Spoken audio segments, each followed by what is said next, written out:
Bonjour messieurs, dames, vous avez fait votre choix? Bonjour. Oui, je vais prendre un vin rouge s'il vous plaît, quelque chose d'un peu fort, un vin rouge. Un Bordeaux? Un Bordeaux, oui. Un Bordeaux, très bien. Et pour vous, mademoiselle? Je vais vous prendre un verre de rosé, s'il vous plaît. Un rosé. Voilà, C'est un bon. rosé. Encore un vin de gonzesse. Vous avez tous déjà entendu cette expression dans un bar. Alors, le vin a-t-il un genre? Pour répondre à cette question, on est allé à l'Université de Bourgogne. On s'est rendu à l'Institut de la Vigne et du Vin afin de trouver un spécialiste. On a montré que si on proposait des vins français des styles très différents et on faisait classer par préférence ces vins à des hommes et à des femmes, on aboutissait au même classement.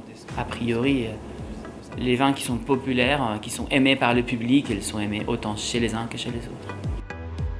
Si ce n'est pas dans la science que l'on trouve notre réponse, cherchons ailleurs d'où vient ce stéréotype.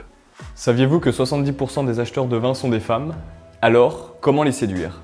Vous avez des vins qui sont plus pour les femmes, avec des représentations des étiquettes roses, des choses comme ça, des formes très allongées, donc qui plaisent plus aux femmes plutôt que des structures de bouteilles avec des épaules hautes et larges qui sont plus masculines. C'est ciblé femmes, mais c'est pas dit le vin des femmes. Voilà. Parce que justement, on veut pas finalement faire cette différenciation. Rosé, blanc, rouge, le marketing ne repose pas seulement sur les étiquettes. Il est désormais fortement lié au concours gagné par les vins. Et pour continuer d'alimenter ce mythe, Didier Martin a créé en 2007 un concours composé d'un jury exclusivement féminin. Il les féminalise. Il propose 4500 échantillons du monde entier.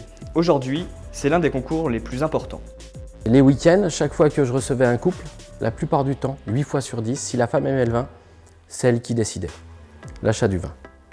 Donc je me suis dit, il faut que je crée quelque chose pour les femmes. J'ai toujours dit qu'il n'y avait pas de différence. Non, c'est simplement mettre en avant les femmes dans le vin. Il y a un commerce à faire derrière. Parce que les décisionnaires, dans plein d'endroits, maintenant la grande distribution, c'est les femmes qui décident les achats des vins aussi, dans pas mal d'endroits.